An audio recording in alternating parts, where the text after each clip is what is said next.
Hello, Professor Palmieri again. This is the second to last installment. This is an abdomen assessment video.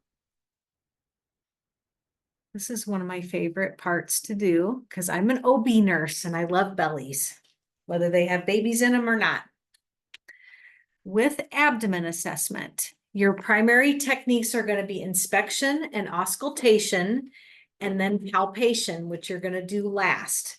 The reason you do palpation last is two reasons. For one thing, it can cause discomfort. So let's save that till we're done. Okay.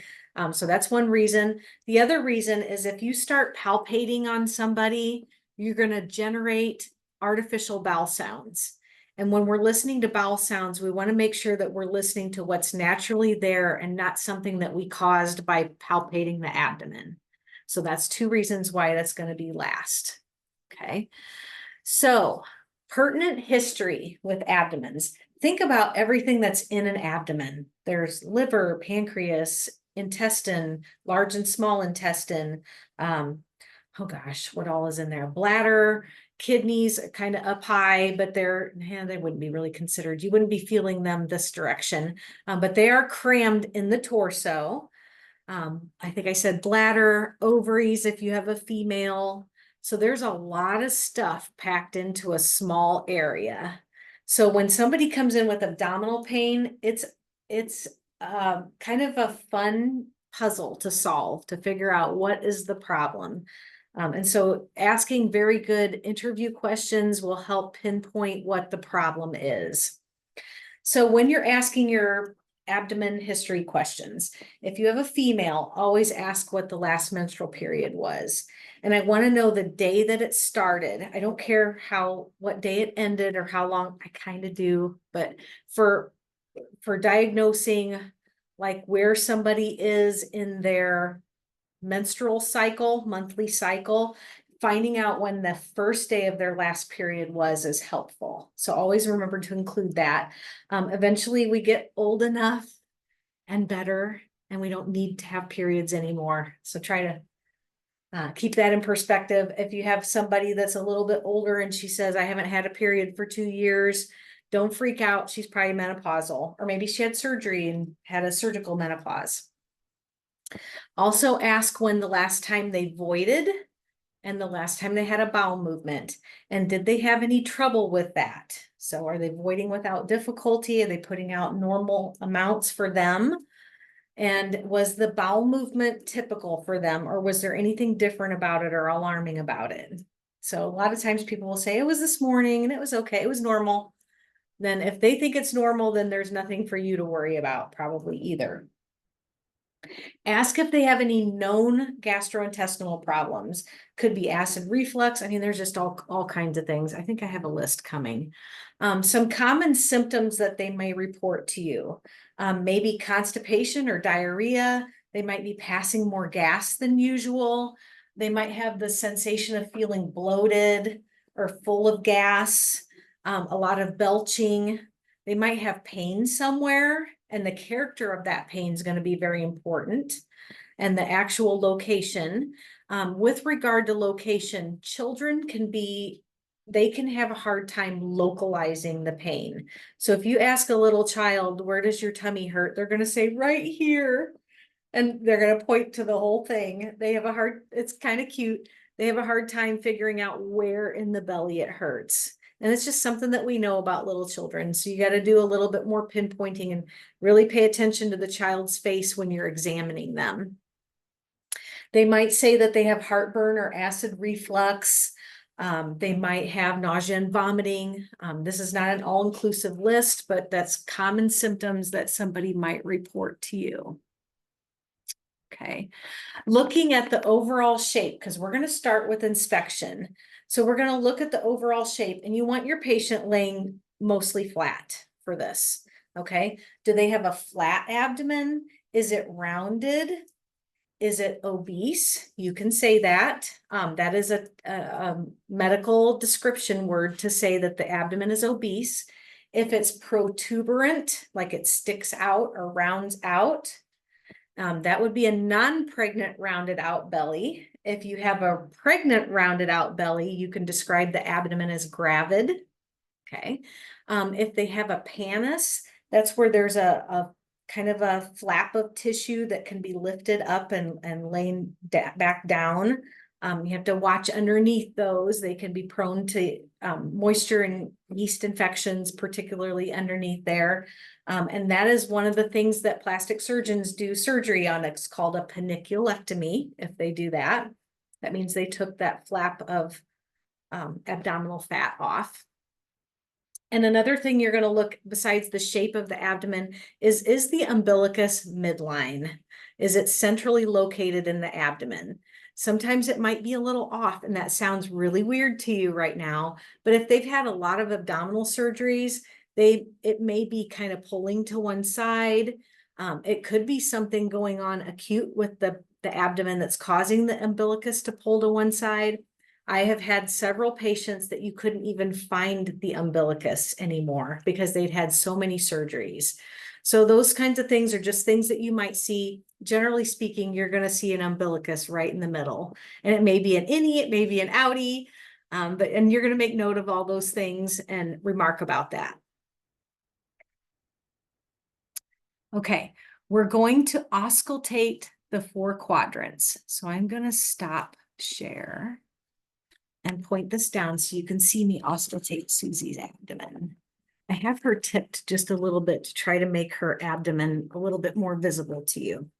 So as you're looking, I like to keep my patient modest. I have her chest covered and I have her private area covered. So I've exposed only what I need to see right now. So I'm going to take my stethoscope just back on my diaphragm, and I'm going to listen in each of the 4 quadrants. So if I took and made a plus sign, or bless the belly, if you will, and draw a line perpendicular and horizontal across the belly with the umbilicus being the midpoint, I'm going to listen in each of these 4 quadrants. Okay. I'm only listening until I hear some gurgles.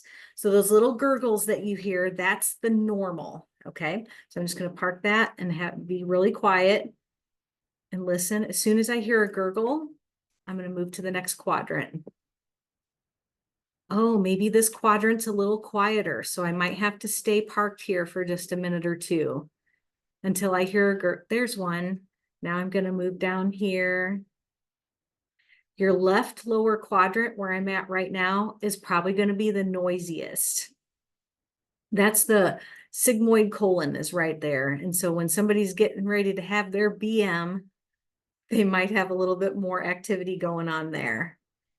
And it doesn't matter what quadrant you start in, as long as you listen in every quadrant.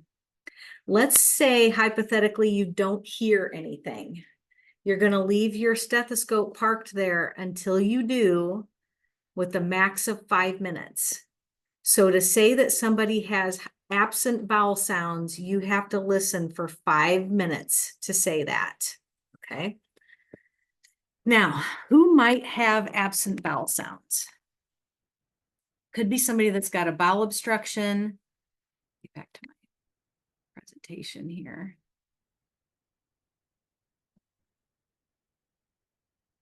There it goes. Okay. Could be somebody who has a bowel obstruction that's an acute problem. It could be somebody that just had a major bowel surgery and their bowel hasn't woken back up yet from that. And that's why it's particularly important not to go prodding around on this belly until I hear first if there's any kind of bowel sounds. So probably if I had somebody who had bowel surgery recently, I might say that they're absent, or I might say they're hypoactive in all 4 quadrants, or I might say they're hyperactive, depending on what's happening with the patient. When you're having a lot of raging diarrhea and you have a lot of intestinal cramps, you probably have hyperactive bowel sounds. So just a little tidbit, you can check yourself next time you're having GI mass exodus and see if that's true. Sometimes you can hear somebody's bowel sounds when you're standing next to them, and that's called borborygmus. You can hear it with your naked ear. So those are things that you might hear. You'll hear that on test day.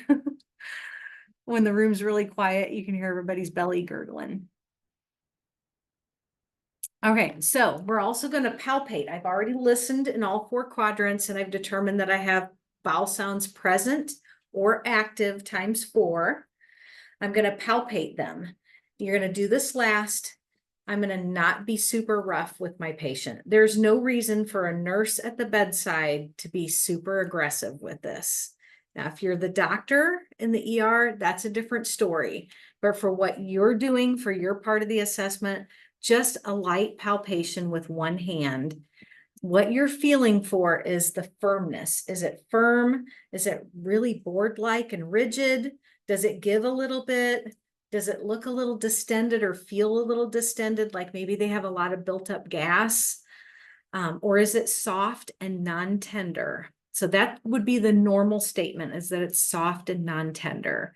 And you know it's not tender because you're asking your patient if they have any tenderness, but you're also looking at her face while you're palpating. Do you see any grimacing or any signs of guarding that might indicate that there's some kind of sensation there that they may not be telling you about, be fully forthcoming? Now, bellies can be very ticklish, especially with little children. So there's a couple of ways you can get around that. You can have your patient bend their knees, just have them bend their knees in the bed, and that kind of relaxes the abdominal musculature a little bit, okay? Another thing that you can do is take your patient's hand and put yours on top of theirs and palpate. That way they're feeling their hand against their own skin, it tickles less, but you're still feeling the consistency. So that's a helpful thing that you can do, especially with little children, if they're having a hard time getting your abdominal assessment done. So that concludes the assessment of the abdomen, and I will see you in August.